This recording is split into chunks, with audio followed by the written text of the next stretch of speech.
câncer. O que não lhe contaram e o que você precisa saber. É o tema de uma palestra que acontece amanhã em Manaus sobre os estudos para a prevenção do câncer. Quem está conosco aqui é o Dr. César Van Lowitt, natural, né? Aliás, biomédico e biogeneticista, é isso? Genomicista. Olha só, prazer imenso recebê-lo aqui. Um homem conceituado, renomado, especialista em doenças crônico-degenerativas e também pesquisador. Seja bem-vindo. Olha, é um prazer todo meu, é um prazer muito grande. Eu queria aproveitar para agradecer este convite que foi feito. Eu amo aqui a cidade de Manaus, eu não conhecia, eu sou carioca do Rio de Janeiro, mas, no entanto, já vivo há muitos anos fora do Brasil. Mas nos últimos 3 anos tenho sempre vindo aqui prestigiar esta bela cidade e agora prestigiar também aqui a rádio, né? Muito bem. Seja sempre bem-vindo aqui conosco. Ok. E esse é um tema muito relevante, é um tema que desperta interesse de toda a humanidade, né? Agora, o que não lhe contaram e o que nós precisamos saber? O que não me contaram e o que eu preciso saber? Não, assim, quando eu finalizei a minha formação, eu não sabia muito bem para que lado que eu ia seguir. Certo. Mas depois eu andei a pesquisar e percebi que a ciência, de modo geral, isso não estamos falando de Brasil, estamos falando a nível internacional, incluindo o Brasil, não está focada para as doenças crônicos-degenerativas. Certo. Não é? Você pode apontar qualquer uma doença crônico-degenerativa, a medicina não faz nada com esse tipo de doença. Por exemplo, o diabetes. Não é? O diabetes é uma pessoa vai se tratar com o seu diabetologista e tudo bem, ele vai tentar fazer o seu melhor, mas vai tratar só o sintoma. A doença continua e a pessoa vai morrer diabética. E assim com todas as doenças crônico-degenerativas, incluindo o próprio câncer, né? Que é uma doença crônico-degenerativa. Então, há necessidade de estudos. Comecei a buscar apoios, ajudas para desenvolver estudos, mas como o meu objetivo é atacar a causa da doença, então não consegui nenhum apoio financeiro já nos últimos 10 anos de busca, não é?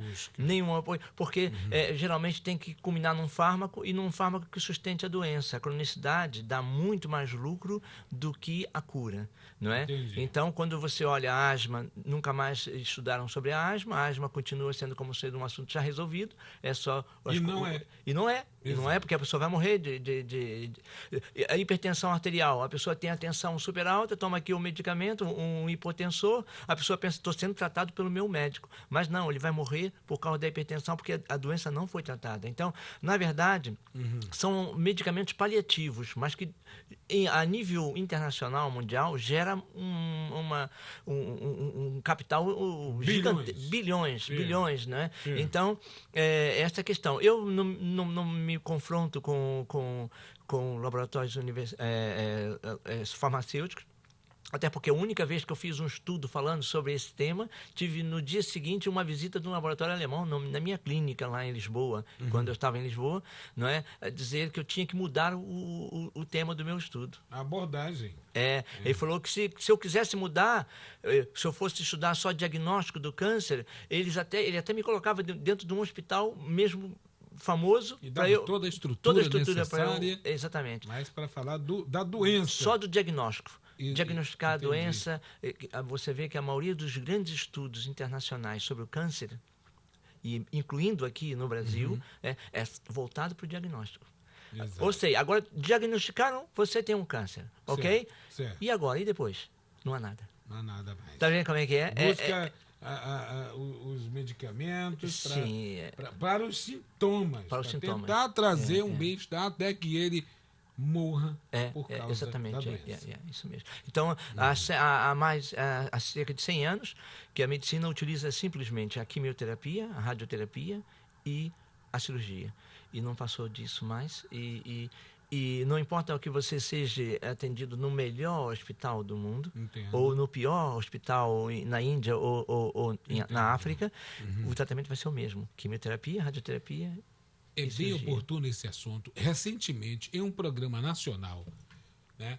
Um homem que estava com um linfoma bem agressivo, encontrou uma pesquisa no interior de São Paulo, Ribeirão Preto, com células-tronco que começou a ter uma reação. Porém, foi colocada uma observação que aquilo ali é uma pesquisa e o acesso é muito restrito, raro, e o tratamento dele nos Estados Unidos ultrapassava os 5 milhões também, quase quem é que disponibiliza desse recurso? Quer dizer, afastando né, as pessoas de ter o acesso àquilo ali.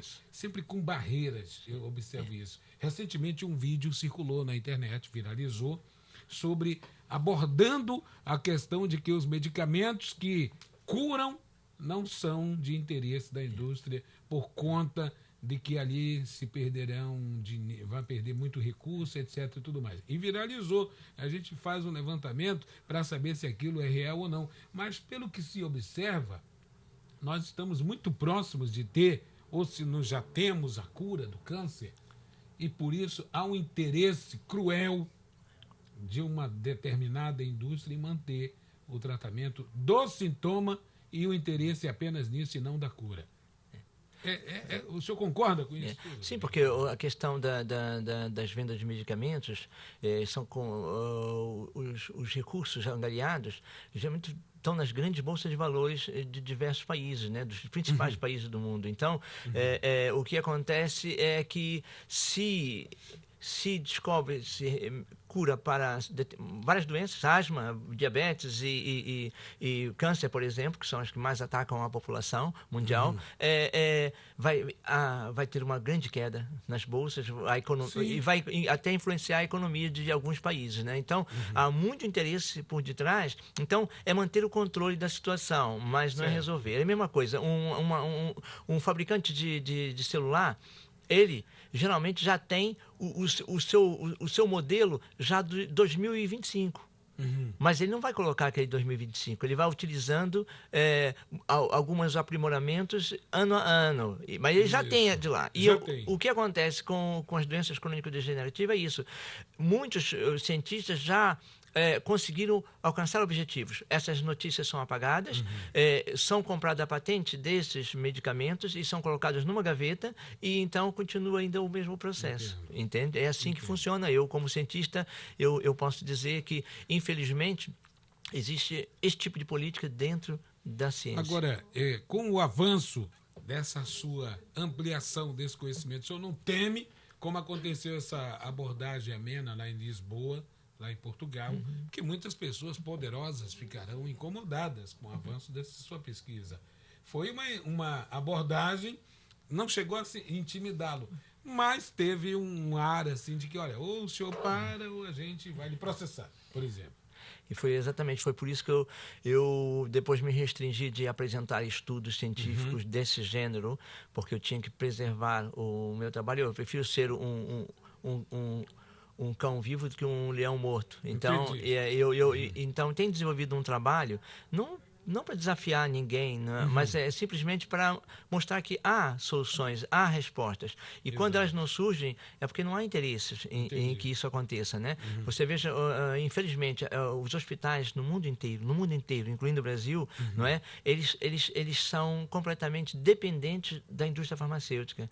É elas que financiam. E a maioria das indústrias farmacêuticas tem uma tática que é deixar o hospital endividado. Porque endividado significa que eles têm que cumprir com obrigações que eles impõem. Por décadas. E eles não se preocupam que pague, eles não querem que o hospital pague mesmo. Só que dependa deles. Que dependa. Se depender, eles controlam os médicos, eles controlam o medicamento que vai entrar. Por exemplo, um cardiologista, ele descobriu um medicamento fantástico no Japão para hipertensão. Um exemplo, não é? Mas a imposição da indústria farmacêutica que controla aquele hospital, que trabalha, diz, não, mas você não vai utilizar esse, tu vai usar é o nosso. Tá vendo como é que é? Então, é esse tipo de imposição que existe que limita os médicos. Há excelentes oncologistas mesmo aqui em Manaus, excelentes, como, por exemplo, o Dr. Gerson, que é mastectomista, e eu conheço, mas a maioria dos médicos, eu não posso falar por ele, mas estão limitados por ordens que vêm que vem acima deles e que eles não podem utilizar outros métodos, outras formas de abordagem, mesmo sabendo que funcionam ou que funcionaram ou que resultam, porque isso vai comprometer o trabalho dele dentro da entidade em que ele trabalha. Entendi. E o senhor vai estar com essa palestra onde e quando? Eu vou estar com uma palestra muito interessante, aberta ao público, não há custo nenhum, não é? E vai ser justamente no auditório do Ideal Clube, que fica ali na Avenida Eduardo Ribeiro Centro, ali no centro, né? Vai ser às 18 horas, ou melhor dizendo, às 19 horas de hoje. De amanhã. De amanhã. Hoje é dia 17. Hoje é 17. Eu estou meio perdido por causa da viagem. Tudo bem. Então, amanhã, às 19 horas, no auditório do Ideal Clube, então, ali na Avenida Eduardo Ribeiro, ali bem no centro. Então, você pode estar lá presente, lá você vai gostar, seja você um paciente, seja você um admirador de abordagens naturais, e você vai ver que realmente há muita forma de poder tratar esta doença temível, o câncer, que não seja simplesmente com a quimio, radioterapia ou a cirurgia. Muito bem. Entrada gratuita. A entrada é completamente gratuita. Muito obrigado. Olha, eu conversei aqui com o Dr. César Van Lowitt. Até decorei, agora deu certo. Uau, isso mesmo. Biomédico, biogeneticista. Agora eu vou lá. Biogenomicista.